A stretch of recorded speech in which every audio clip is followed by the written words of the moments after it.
Bonjour. Aujourd'hui, je voudrais vous parler un petit peu de ce qui se passe au niveau planétaire, sur la Terre, au niveau de la grande lessive que nous venons de subir vis-à-vis de la France aussi.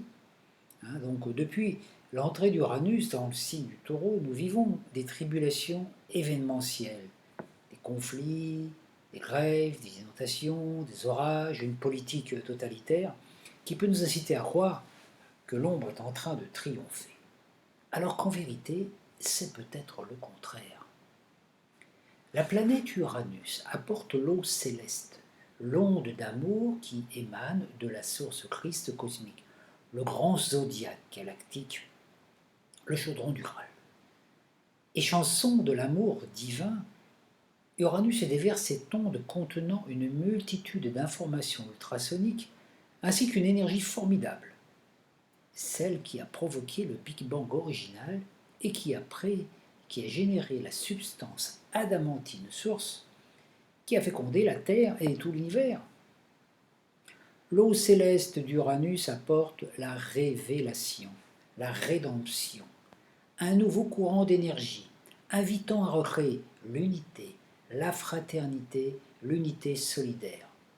Il détruit tout ce qui n'est plus en conformité avec le plan divin. Il invite au passage. Lorsqu'une société n'est plus conforme au plan divin, Uranus envoie ses messagers porteurs de l'eau nouvelle, l'eau de vie qui dissout tout ce qui sépare les hommes, les barrières ethniques, religieuses, sociales, matérielles, et aussi tout ce qui enchaîne dans l'illusion.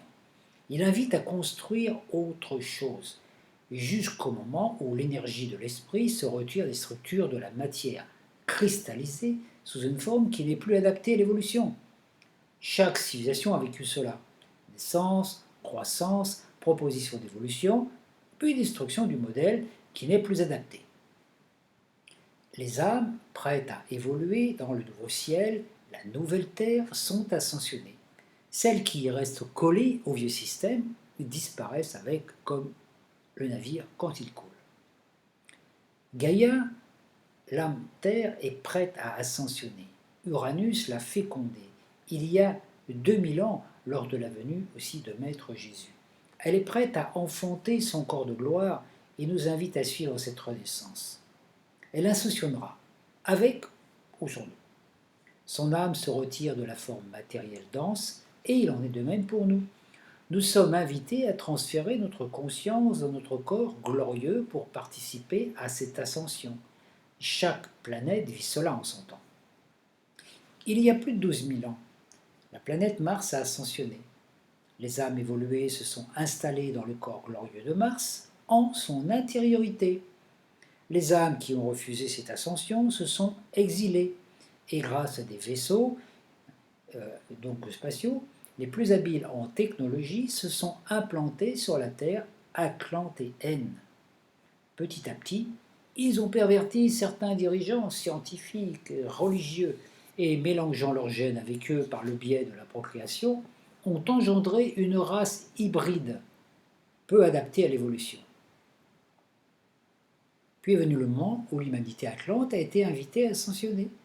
Les âmes les plus évoluées ont ascensionné dans une autre dimension, les autres ont vécu la destruction de l'Atlantide, et se préparant ainsi à vivre des cycles successifs de réincarnation pour continuer leur évolution. Certaines âmes évoluées ont ainsi accepté de participer à cette expérience d'alchimie ascensionnelle et négligeant leur possibilité d'ascensionner parce qu'ils étaient prêts, ont décidé d'accompagner les âmes perturbées par l'expérience d'hybridation de conscience.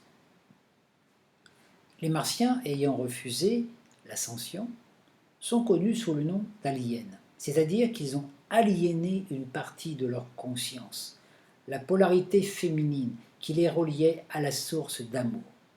Préférant vivre uniquement en écoutant que leur cerveau intellectuel, ils sont connus sous le nom d'anges rebelles. Nous sommes les descendants de ces générations, et nous avons un cerveau droit, un cerveau gauche, puis un cerveau intermédiaire, bon, voilà, et à part le cerveau droit, nous recevons les informations d'amour de la source, l'énergie féminine, par le cerveau gauche, nous émettons. C'est notre cerveau rationnel. Tant qu'on est trop axé sur le cerveau gauche uniquement, le rationnel, la logique, la productivité, la matérialité, nous faisons comme ces aliens de l'époque atlantéenne. Alors, vu de l'extérieur, l'Atlantide a chuté, alors qu'en vérité, elle a ascensionné. Après cette expérience révélatrice, l'humanité s'est reconstruite à partir de cette conscience hybride, et nous en sommes les descendants. Certains d'entre nous font partie des volontaires, donc des âmes évoluées qui ont accepté d'accompagner les âmes hybrides, imprégnées, et d'autres qui sont imprégnés de concepts technologiques, religieux, matériels, guerriers, hérités de cette engeance, on peut dire, de martiens rebelles. Toutes les âmes sont invitées à cette reconnexion précédant l'ascension. Peu importe que l'on soit descendant de la race hybride ou de la race des volontaires, le but étant de se reconnecter à la source d'amour, véhiculant l'énergie bipolarisée et donc de sortir de ce côté alien. Il est totalement inutile de chercher à savoir si on fait partie de l'un ou de l'autre de ces races. Voilà. Il importe de ne pas tomber dans un élitisme fallacieux, mais de percevoir que nous sommes tous un et aimés de l'un. Nous vivons une période cruciale où la proposition d'ascension nous est faite à tous. Ceux qui sont reconnectés servent de messagers pour apporter des informations à ceux qui ne le sont pas. L'information qui leur permettra cette reliance. Mais être messager ne consiste pas à parler au nom de grands maîtres ou de grandes entités, mais d'être le témoin vivant dans l'incarnation de ce qu'est un humain connecté à la source d'amour. Donc, compassion, amour, partage, donc tout ça dans nos relations du quotidien. De nos jours, la technologie a fait un bond prodigieux, mais science sans conscience ne peut être qu'attirer de la catastrophe. On ne joue pas impunément avec l'énergie nucléaire, avec l'atome, avec les trous noirs. Il est relativement facile de constater que certains dirigeants scientifiques, religieux ou politiques sont encore influencés par l'énergie martienne qui, du temps de l'Atlantide, a provoqué l'explosion finale. La technologie sans conscience, qui nous rend dépendants et manipulés, contraints, est issue de l'énergie luciférienne, celle des martiens rebelles, des anges déchus.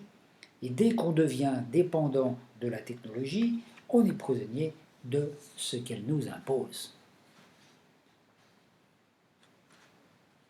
Tout est mis en place pour nous amener dans cette, on peut dire, dans cette expérience,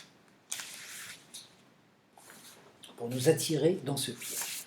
Tout ce que la technologie nous offre, moyennant des efforts et de l'argent, nous est offert gratuitement par l'archange solaire, le Christ, Michael, celui qui régit nos doubles androgynes, la télépathie, la kinésie, la guérison, la clairvoyance, la communication directe avec la source. Tout est possible, mais il y a un prix à payer. Tout être humain qui abuse des outils technologiques est en permanence connexion via des ondes Wi-Fi et autres avec les programmes manipulés, ne peut accéder à ses pouvoirs psychiques naturels. Les ondes des téléphones portables ont non seulement un effet néfaste sur les neurones de nos cerveaux, mais détruisent des zones du cerveau destinées à l'activation de la télépathie ou de la clairvoyance. Nous sommes tous invités à un choix. Il ne s'agit pas de renoncer à la technologie, puisque notre vie est imprégnée d'informatique. Sans technologie, on se coupe du monde et des autres, et on ne peut plus partager quoi que ce soit. Il s'agit cependant de l'utiliser à bon escient et d'être vigilant. Notre corps est comme une terre, ensemencée de différentes graines. Des bonnes donnent des bons fruits et des moins bonnes donnent des mauvaises herbes. Nous vivons l'époque de la moisson. Le soleil a mûri l'épi de nos âmes et chacun d'entre nous donne les fruits correspondant à ses semailles. L'onde d'amour d'Uranus apporte l'eau vivificatrice permettant à toute graine de croître, aussi bien les bonnes que les mauvaises. Lorsque nous versons de l'eau pure dans un récipient contenant de l'eau sale et croupie, cette dernière remonte à la surface afin d'être évacuée, afin que le récipient ne contienne que de l'eau propre. C'est ce même processus qui s'accomplit pour nous. L'eau céleste uranienne fait germer nos semences, et tant que nous avons encore des graines de mauvaises herbes, celles-ci poussent en notre jardin d'Éden. Tout ce qui est issu du bas astral, les peurs, les préjugés, les culpabilités, les remords, les rejets, les rancunes, la violence, la jalousie, la cupidité, les croyances érigées en dogmes, poussent autant que tout ce qui est issu du haut astral, créativité inspirée, talent artistique, compassion, etc.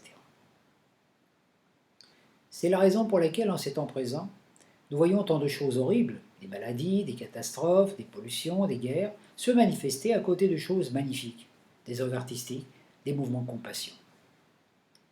Il nous est simplement demandé de prendre du recul, d'observer, de ne pas juger, de voir ce qui pousse en notre jardin, dans nos relations quotidiennes, la vie familiale, le travail, l'argent, dans notre humanité, et de faire le ménage qui s'impose.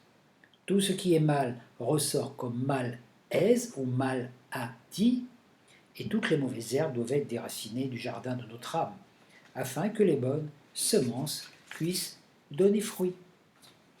Face à cette observation, nous pouvons avoir deux visions différentes. Soit nous pensons que l'ombre domine est en train de triompher, cela nous désole et donne envie de lutter contre ceux qui la perpétuent.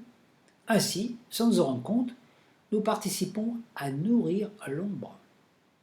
Soit nous pensons que c'est la lumière qui, pulsant l'ombre, l'oblige à révéler tout ce qu'elle cache en elle, et qu'une fois que le processus est accompli, tout sera merveilleux. On ne juge rien, ni personne. On se contente de regarder l'œuvre de la lumière. On ne s'investit pas pour lutter contre ceci ou cela. On sait que tout a sa raison d'être. On voit, vous voyez, on est dans ce lâcher-prise, on laisse les choses se faire. Voilà. Ce travail d'observation et de nettoyage s'accomplit au niveau personnel. Le débroussaillage n'est jamais une tâche légère et facile, mais il faut garder l'attention concentrée sur ce qui poussera après. Imaginez, ressentir le jardin d'Éden dont nous souhaitons disposer. Ce travail de jardinage est nécessaire. Il ne s'agit pas de déraciner de vieilles semences avec dégoût ou haine, mais de percevoir qu'elles avaient aussi leur raison d'être, qu'elles n'étaient pas là par hasard. Ce jardinage doit être fait avec amour. Le but est d'arriver à la réconciliation avec soi-même, avec l'amour, et rien ne doit être rejeté. Le corps a ses raisons et exprime son amour par différents moyens. La compassion, l'action, la sensualité, les émotions, la sexualité aussi. Il faut savoir que rien n'est mal, que tout fait partie du plan divin. Aucun dogme, aucune croyance ne doit nous amener à rejeter quoi que ce soit. Sinon, on entre en conflit avec l'enfant intérieur, et en blessant celui-ci, on blesse notre âme, on entre dans une zone de souffrance qui s'actualise dans le corps par des douleurs. Combien de personnes se sont-elles coupées de l'onde d'amour en s'imposant des austérités émotionnelles, mentales, sensuelles, physiques, intellectuelles? En cette période de transformation, il nous est demandé de ne pas juger, mais plus de pardonner, à soi et aux autres. Si votre cheminement actuel est difficile, ne vous condamnez pas en pensant que c'est parce que vous avez fauté dans une vie passée et que vous êtes puni pour cela. L'amour ne punit pas. Il aime, il pardonne, il aide à effacer les blessures, les offenses. Si vous pensez que vous êtes puni pour vos erreurs, vous vivez cela parce que c'est votre conscience qui crée cette réalité, alors qu'elle n'est qu'un leurre. Uranus nous apporte l'eau pour faire la lessive. Nous avons vécu le stade de pré-lavage et nous sommes maintenant dans le stage de lavage intensif. La France vient de vivre un grand nettoyage par l'eau de pluie qui purifie et nettoie les vieilles mémoires. Certes, au niveau matériel, c'est dommageable. On peut penser que c'est l'Apocalypse en son aspect destructeur, que c'est le ciel qui nous punit, ou alors percevoir que l'Apocalypse c'est révélation, et que c'est la révélation qui est en train de s'accomplir. Il ne faut donc donner aucune audience aux faux prophètes qui, illuminés par leur ombre qu'ils prennent pour la lumière, clament fort et haut que c'est une punition divine. Face aux événements, il faut simplement se placer en tant qu'observateur et se dire « Tiens, l'onde d'amour lumineuse vient faire le ménage. Le Christ cosmique vient sur la Terre pour détruire tout ce qui a séparé les hommes. Une nouvelle énergie vient. Ce ne veut pas dire qu'il va y avoir une destruction totale de la planète, c'est-à-dire que l'humanité telle qu'elle est actuellement, avec sa technologie et puis notre façon de vivre, n'a plus lieu d'être, elle n'est plus, il n'y a plus d'énergie. D'abord, on est en pénurie d'énergie pour ça, parce qu'on cherche l'énergie à droite, à gauche, on en prend là, hein, voilà. On crée des choses terribles, par exemple, hein, ce problème qu'il y a en ce moment avec l'huile de palme.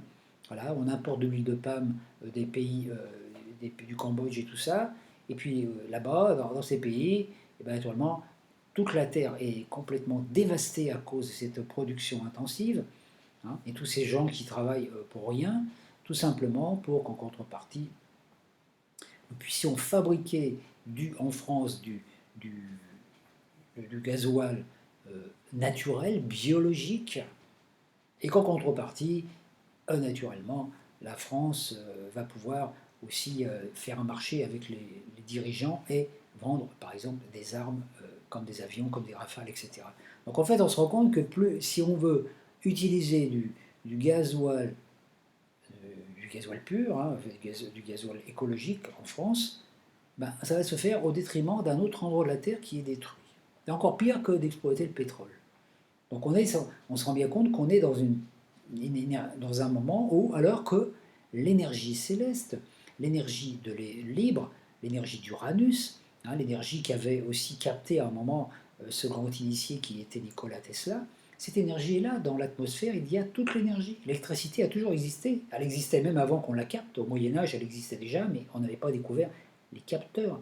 Donc toute l'énergie libre est là, dans notre environnement, mais aussi en nous, dans nos cellules. Et cette énergie, c'est l'onde d'amour, c'est Uranus. Uranus, c'est l'aspect cosmique. Et Uranus, c'est le maître du Verseau, c'est le Christ qui revient sur les nuées en tant que pure énergie qui va nous libérer. Alors naturellement, quand son énergie arrive, ça insuffle quelque chose de nouveau, un élan nouveau, et il y a un moment où on dit, c'est fini, on ne peut plus vivre comme avant. C'est la raison pour laquelle aussi, vous voyez actuellement beaucoup de gens qui se révoltent dans différents domaines, hein, que ce soit l'électricité, SNCF, les agriculteurs, etc. Parce que ça, c'est Uranus provoque la révolution, la révolution. Mais il peut provoquer une révolution violente, hein, comme ça a été en 1789, et après une reconstruction sur des bases qui ne sont pas meilleures, puisque les principes de la royauté tels qu'il était installé à l'époque des rois et de Louis XVI a été réinitialisé voilà,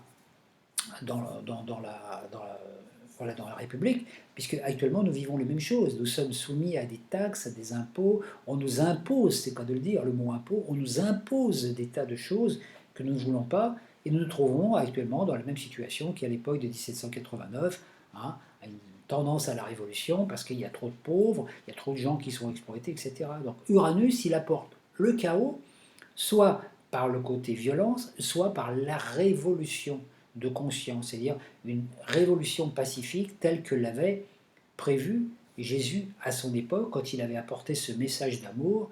S'il avait été entendu, on n'aurait pas eu à vivre toutes ces tribulations. Et actuellement, Christ revient sur les nuées avec Uranus, qui va faire le tour du zodiaque en 72 ans, et naturellement, tous les 6 ans, il va faire le ménage dans un signe qui correspond à une partie de notre corps, puisque chaque signe correspond à une partie de notre corps. Hein. Le taureau, ça correspond ici à la gorge, et tout le système glandulaire, etc. Donc Uranus, il nous invite à faire la lessive, le grand nettoyage dans ce domaine, pour aller vers une révolution pacifique et pour passer, pour que l'énergie... Donc voilà, on est dans un temps de passage où Uranus apporte le chaos, et en même temps, il crée quelque chose de nouveau.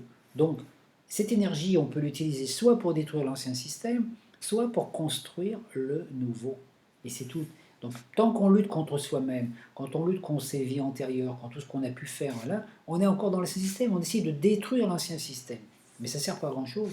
Ce qui est important, c'est de se nourrir déjà des nouvelles informations qu'Uranus peut nous apporter, et de modifier notre façon d'agir, notre façon de penser, notre façon de vivre chaque jour pour conceptualiser ce nouveau ciel, cette nouvelle terre, cette terre du Verseau qui est là, à l'endroit même où vous êtes actuellement, mais dans une autre vibration qu'on appelle le futur, Mais le futur n'est pas quelque chose qui est lointain. Le futur, il est là, dans une autre vibration. Vous me voyez actuellement dans le présent. Mon futur est là, autour de moi, par mes pensées, mes actions, etc. Je génère mon futur et il en est de même pour vous. Donc soit vous luttez contre la forme ancienne que vous ne voulez plus, hein, c'est comme si vous luttiez contre votre corps, soit vous vivez toujours dans votre corps et vous êtes déjà connecté à votre futur, à votre soi multidimensionnel, à votre être de lumière, et à partir de là, tout change. Vous n'êtes plus dans le conflit, vous êtes simplement dans l'observation, en sachant que, tiens, je vais changer de train, je vais changer de voiture, je vais changer de maison, je vais changer de vie. Donc ce n'est pas l'ombre qui se manifeste en ces temps, hein, ou qui triomphe, c'est la lumière qui pulse l'ombre pour qu'elle se révèle et pour que tout ce qui est caché en elle voilà, se révèle et disparaisse. Tout est magnifiquement orchestré. Le jardin d'Éden est là, derrière une porte grande ouverte, et on ne peut entrer en celui-ci avec nos vieilles semences. Chacun est invité à faire ce passage vers un inconnu merveilleux, mais on ne peut rien savoir de ce qui est de l'autre côté avant d'y être entré. Moi, je ne suis qu'un poteau indicateur, parmi tant d'autres, qui vous apporte cette information, mais maintenant, vous en faites ce que vous voulez. Merci beaucoup et je vous souhaite un bon passage.